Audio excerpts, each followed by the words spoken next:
하면은 분노심이 치밀어 오를 겁니다. 원래 선관위는 가족 회사야. 친인척 채용은 당연한 것 아닌가? 제가 이 말 때문에 완전히 돌았습니다. 급배천한 일은 들고 일어납니다. 내 강이 좁겠다. 이재명한테 묻고 싶습니다. 네가 했던 말대로 니도 재판 받아라. 그게 당연한 것 아닌가? 어떤 사람은 이재명 그거 5개 혐의 전부 다 덮어 씌워서 그렇다 하더라고요. 그래요? 그럼 재판 받아보면 될 거 아닙니까? 그렇게 이재명이 죄 없다고 하면 재판 받으면 될 거 아닙니까? 윤석열 대통령이 탄핵되기 전에 국회에서는 더불어민주당이 주도해서 행정관료에 대해서 22번의 탄핵이 있었더라고요. 우리나라 이승만 대통령 들어서는 그 무렵부터 헌정사에 75년 동안에 우리나라 탄핵이 토탈해서 21번이에요. 그런데 윤석열 대통령 2년 반 동안 임기 그 안에만 무려 29번 아닙니까? 나중에는 30번까지 탄핵이 있다고요. 그리고 또 알게 된 게 뭐냐 하면은 윤석열 대통령이 2022년 대통령 당선된 때부터 비상계엄 선포할 때까지 2년 반 동안에 촛불 행동과 그들과 함께한 세력들이 윤석열 대통령에 대해서 퇴진 주장을 178회나 했다는 걸 알았습니다. 아니 윤석열 대통령 국민이 직접 뽑아서 대통령이 된 분 아닙니까? 그러면은 합법적이고 정당한 지도자지 않습니까? 심지어 취임하기 전부터 퇴진을 주장했답니다. 그들에게 묻고 싶어요. 왜 그랬습니까? 민노총 간부가 간첩 혐의로 잡혔어요. 확정 선고까지 됐거든요. 법원의 판결문 내용이 뭐가 나와 있느냐 하면 그 민노총 간부가 북한으로부터 지령문을 100여 차례를 받았어요. 북한의 지령문 속에 무엇이 있느냐 하면 이태원 참사와 후쿠시마 원전 오염수 요 이슈를 이용해서 집회를 열고 윤석열 정권을 혼란에 빠뜨려라 라는 게 북한 지령문입니다. 그럼 이쯤 되면 제 연설 듣는 분 중에서 나도 그때 촛불 집회 나갔었는데 하는 분들, 여러분 그 배후에 누가 있는지 아십니까? 당신도 속았을 수 있다는 거죠. 북한의 지령문이었습니다. 북한의 지령문 속에 그런 이슈를 터뜨려가지고 윤석열 정부를 혼란에 빠뜨려라 이러면 뭔가 잘못됐다는 게 이제 깨달았지 않겠습니까? 당신도 속았을 수 있잖아요. 진실을 알았다면 분노심이 치밀어 오를 겁니다. 원래 감사원 감사 결과 선관위에 인사 비리가 1200건이 있었어요. 또 하나 보도는 878건의 비리가 있었습니다. 문제가 있다고 감사원에서 뭐라 하니까 선관위가 공식적으로 발표한 게 뭔지 아십니까? 원래 선관위는 가족 회사야. 친인척 채용은 당연한 것 아닌가? 제가 이 말 때문에 완전히 돌았습니다. 미친 말은 아니고 선관위는 독립기관으로서 그 또한 거기에 근무하는 3000여 명의 직원들 전부 다 우리 국민들이 낸 세금으로 운영하는 공무원들이에요. 당연히 공무원 채용에는 공정하고 규정에 근거해서 채용해야 되지 않습니까? 일반 기업이 아니잖아요. 그런데 어떻게 친인척 채용은 당연하고 가족 회사라고 말할 수가 있지? 제가 그때 왜 빡쳤냐면 제가 공무원들 가르치는 강사 아닙니까? 제 제자들은 그 선관위에 9급 공무원 되려고 7급 공무원 들어가려고 목숨 걸고 공부하는 학생들 많습니다. 어떤 학생은 시험 떨어져서 극단적 선택하는 수험생도 있습니다. 그런데 그 청년들은 목숨 걸고 들어가서 선관위에 근무해보고 싶어 하는데 선관위 사무총장의 딸이라고 선관위 고위직의 아들이라고 당연히 채용돼야 된다. 여러분 저는 용서할 수가 없습니다. 아버지 빼기고 돈 있는 집안 자식은 그냥 채용해주고 그것도 사기업이 아니라 바로 공무원 근무하는 곳에 말입니다. 저는 선관위의 문제를 지적했습니다. 제 제자들이 전부 다 억장이 무너진다고 했습니다. 선생님 목숨 걸고 선관위에 가려고 공부하고 있는데 저렇게 선관위 집 아들 딸들은 채용해주고 선생님 이거는 옳지 않지 않습니까? 라고 하는 어떤 수험생이 저보고 이야기하길래 알았다. 내가 대신 목소리 내줄게 해서 제가 그렇게 했는데 고발을 당했습니다. 그와 같은 시기에 민주당에서 카카오톡을 검열한다 그러고 자기들과 생각이 다르다고 해서 보수 유튜버들을 거구라해서 고발하는 걸 제가 봤습니다. 급배천한 일은 들고 일어납니다. 내 강의 좁겠다. 내 강의 못한다 이거. 이렇게 해서 목소리 내야 되지 않겠는가? 왜냐하면은 누군가는 양심을 지켜야 되지 않겠습니까? 그리고 공부를 좀 더 해보니 윤석열 대통령의 비상계엄은 헌법에도 딱 맞는 거고 탄핵될 사유도 아니라는 걸 알게 되고 자꾸 내란이라고 한쪽에서는 부추기는데 역사 강사로서 저는 내란이라는 걸 고려시대 조선시대 때 많이 가르쳤지 않겠습니까? 수많은 반란 내란이 있었다고요. 그런데 대통령이 내란 일으킨 거는 한 번도 본 적이 없습니다. 비상계엄은 미쳤다고 했던 전한길이가 갑자기 비상계엄 아니었으면 대한민국 거들날 뻔했다. 비상계엄이 아니었으면 29번의 탄핵과 대통령 특활비 빵을 만들고 노총이 중국의 북한 지령문 받았는 걸 어떻게 알았겠냐? 비상계엄이 아니었다면 우리나라 언론이 부역자가 돼서 이재명 하는 말만 옳다고 이렇게 보도하는 언론 몰랐지 않겠냐? 비상계엄이 아니었다면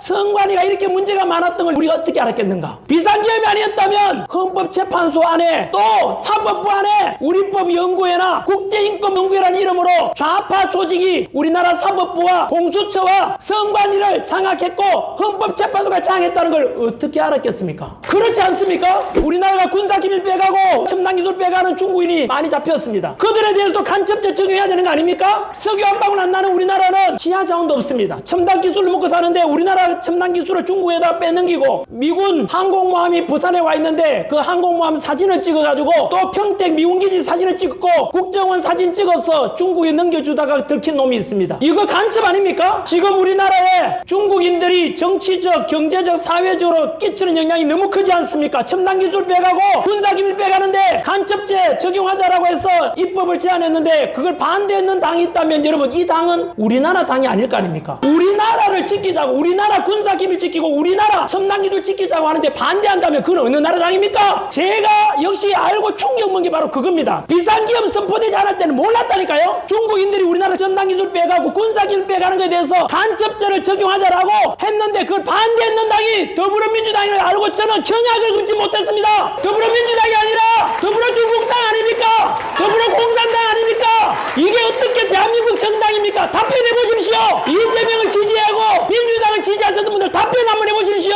당신 몰랐지 않습니까? 당신도 속아설 수 있다 이 말입니다. 제가 드리는 말씀은 헌법 84조에 나옵니다. 대통령은 재임 중에 내란과 외환죄가 아니면 형사소출을 받지 않아요. 대통령을 처벌할 수 있는 것은 딱 두 개밖에 없습니다. 그러면 윤석열 대통령이 지금 형사재판 받고 있잖아요. 그렇게 내란이라 해가 지금 내란 재판 받고 있잖아요. 그런데 내란 특검팀을 만들어가지고 윤석열 대통령에 대해서 또 조사를 했어요. 그리고 구속시켰어요. 그럼 두 가지 엮어야 되죠. 내란죄나 외환죄를 엮어야 윤석열 대통령을 죽이든 말든 할 거 아니에요. 근데 내란 특검팀에서 6개월간 수사를 했는데 윤석열 대통령에 대해서 내란죄도 못 찾았고 외환죄도 못 찾았대요. 일반 이적죄라는 이름으로 기소를 했어요.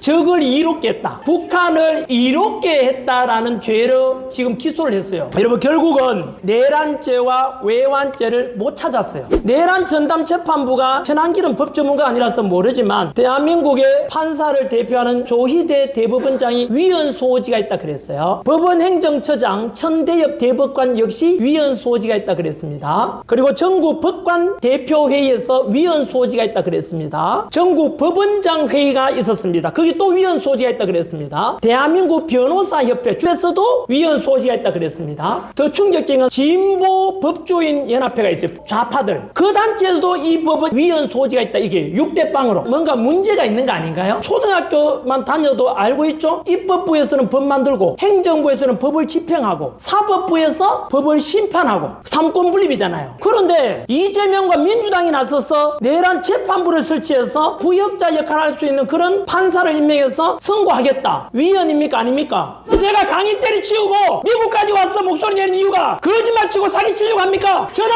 제가 죽더라도 꿈이라는 거짓말하지 말자. 진실을 저는 알려드리고 싶다는 뜻입니다.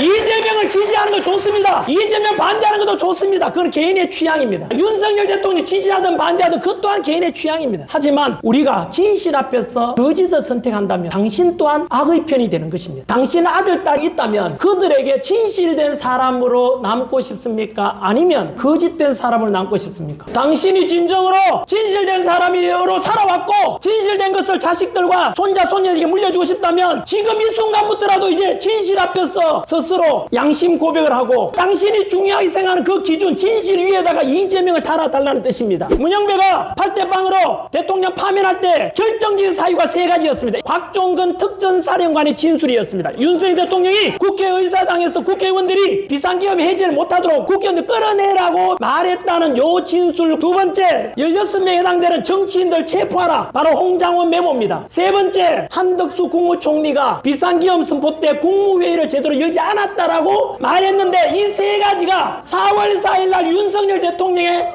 파면 사유 중에서 가장 큰 게 이 세 가지인데 이 세 가지가 최근에 다 가짜로 드러난 거 알고 계십니까? 한덕수 본인 스스로가 밝혔습니다. 위정했다고 거짓말했다고 밝혔습니다. CCTV가 공개되니까 밝힌 것이고 박종근 대통령이 군인들을 동원해서 국회의사당에 있는 국회의원들을 끌어내라고 했는 것이 최근에 거짓으로 드러났습니다. 홍장원의 메모 이거는요 완전히 조작된 것입니다. 이렇게 해서 결국은 돌아보면 윤석열 대통령의 윤어게인 저는 가능하다고 봅니다. 왜냐하면 결국은 지난 4월 4일날 문양배가 선고한 대통령 파면 또한 사기 탄핵을 당한 것입니다. 박종근의 진술, 홍장원의 가짜 메모, 한덕수 총리의 위정 다 드러났지 않습니까? 대한민국이 지금 이렇게 갈등이 커지는 이유가 무엇이겠습니까? 바로 아까 말씀드린 대로 진실을 추구하지 않고 무조건 덮어놓고 이재명 하는 거 따라갈래라는 사람들이 있고 반면에 진실을 추구하는 사람이 있기 때문에 갈라진 것 아닙니까? 이제 진실을 알고 평가해 주십시오. 윤석열 대통령의 파면도 결국은 사기 탄핵을 당한 것이고 내란에 관한 것 역시 잘못하면 사기 내란이 될 수 있기 때문에 절대 내란이 될 수 없으니까 이재명이 그걸 제일 먼저 알았고 그래서 이재명은 윤석열 대통령이 내란으로 덮으시고 죽이려고 하니까 내란 특검을 만들었고 그래도 안 되니까 내란 재판부까지 만들었지 않습니까? 헌법을 위반한 게 누굽니까? 위헌 소지가 있다 하지 않습니까? 대한민국은 법치주의고 민주주의 아닙니까? 법치를 깨고 자는 게 누굽니까? 이재명 아닙니까? 그래서 저는